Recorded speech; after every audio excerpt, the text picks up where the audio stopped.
Good job I did investigate it further than our tapping noise. If I go on to the inlet rocker, that bush is totally ghost.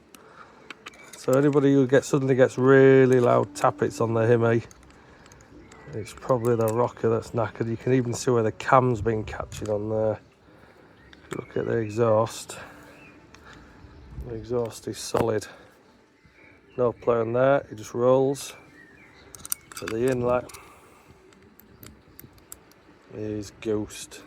Oh heck. Had a look at the cam. Don't think it's marked the cam actually. I think there's a tiny groove on the cam but nothing serious, so I think we might be okay. Damn it. So folks, it's been quite a while since I've posted anything on the channel, but once again had another issue with the Himi. So whilst we were riding, developed a very loud tapping noise, so like a tappet would come loose, and it turns out that when I obviously checked the inlet rocker, it was very, very loose, so we set the gap, so 9,000th of a millimetre, to then discover that it was more of a clattering noise, so it got worse. Anyway, cut a long story short, what we discovered is on the, so this is a roller rocker, you can see there that basically has collapsed. So what's happened is I have, obviously when it started making the noise, that has failed. Now I think these might be needle rollers. If anybody knows, put in the please put some in the comments, comment in the comments about if they are a needle roller. I think they are, because it's just giving up the ghost. So what I've done is when it's collapsed, obviously I had quite a bit more play, so I've adjusted the play, and as you can see, it's actually been running on the cam. So if your Himalayan suddenly develops a loud tapping noise, in other words, like something has failed, it would be worth just checking to see if this has failed. Now the telltale sign is when I went to adjust the rocker, the valve clearance, normally I can take the cover off and I can put a 10mm socket on that lock nut and release it. But this time, when I went to, after this had collapsed, I couldn't get the 10mm socket on. And that's when I realised, I started suspecting something has failed. There's some play somewhere. And the only way I could release that was using a spanner. I thought, well, that's not normally the case, because normally a 10mm socket would go straight over there. So obviously, whipped the fuel tank off the Himi. 10-minute job, not a lot at all, not a lot of work really to take this off. Fuel tank off, and then released all the bolts, prized the rocker off. Prized the rocker cover off to discover, obviously, the roller's gone. Now, the hardest part so far is the rollers, the rockers, actually, obviously there's some bushes there, so the rockers will fit effectively, they slide over the bushes. But to release the rockers, you have to release these plugs. And believe me, these are seriously hard to get out.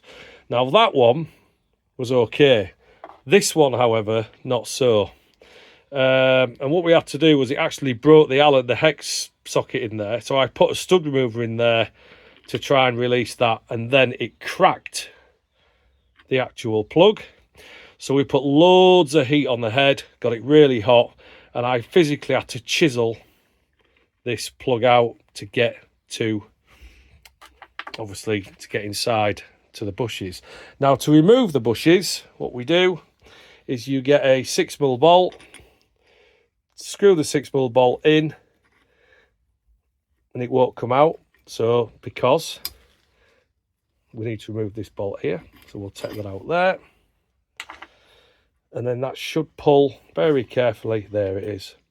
So that is obviously the shaft for the rockers. So what we're going to do now is we're going to rebuild this. We've got some new rockers from Hitchcock's. So Joe at Hitchcock's sent me these. They were 18 quid each.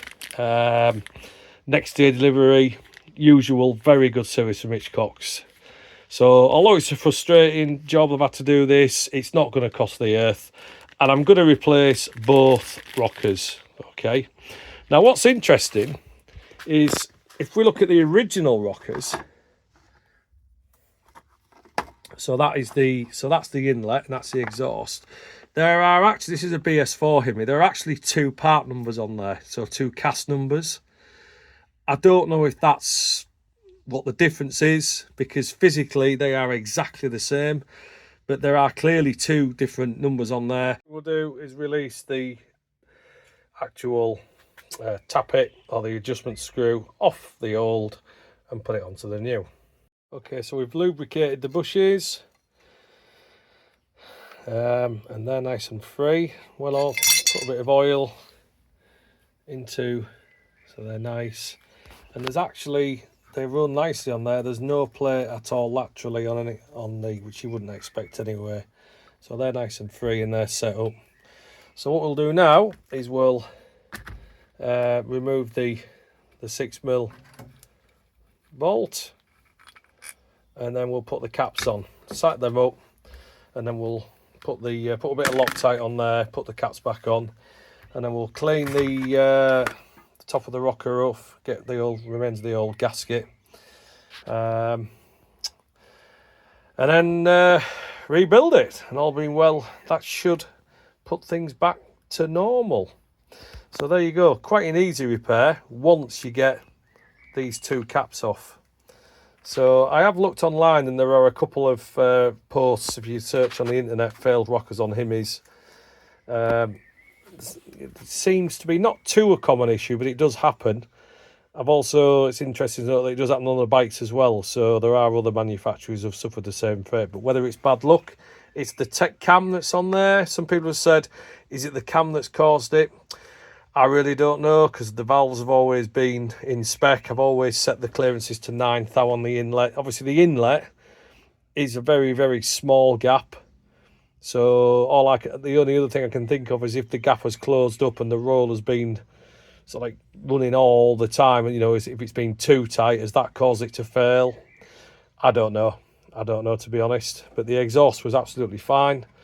So I'm just going to put it down to a bit of bad luck, but it just goes to show you, keep on top of your valve clearances, and if your bike does sound noisier than normal, it would be worth just checking. And like I say, you can tell because when it's in that position, I could not get a 10mm. When that has failed, that rocker, I could not get a 10mm socket on there because that was too high. So it was right up against the... In fact, you can actually see, I know you can't, you can see a little bit where it's been catching. But when that roller fails, that is it's quite low. So it's quite high like so. So that's the telltale. If you can't get a 10mm socket on that lock nut when the engine is at top dead center, then it would suggest that there is play in the roller, and like I say, it'd be worth having a look. Okay, so we'll put this back together again. Hopefully that should be the end of it. I'm hoping you'll be trouble free now to the ABR. We've had a little bit of bad luck with it of late, the Hemi, but let's be honest, it's given me nearly 6 years of pleasure, and it hasn't brought the bank to fix. And if anything, I've got to know the bike even more. So very, very easy thing to repair. So yeah, okay. Well, we'll go ahead and get this rebuilt and see what happens. Okay, so we've got it all cleaned up, gasket removed. I'm going to clean the bearings, put some cam lube on there. So I'll just go onto the engine now and we'll clean the surfaces on the top of the engine. Okay, we've got a look in so you can see on the top of the inlet valve there's a tiny bit of cupping, and same on the exhaust valve, but the actual cam itself doesn't look to be too bad. So the lobes on the cam, yeah, so this has got about 22,000 miles on that tech cam. So I'm just going to put a magnet in and there's a bath under here, an oil bath. we'll just put a magnet in there and just see if there are any rollers that have escaped. So the next thing is to set the engine to top dead centre, and then we'll put some gasket seal around, lube up the journals, the cam journals, and then bearing journals, and then we'll get it all torqued back down again.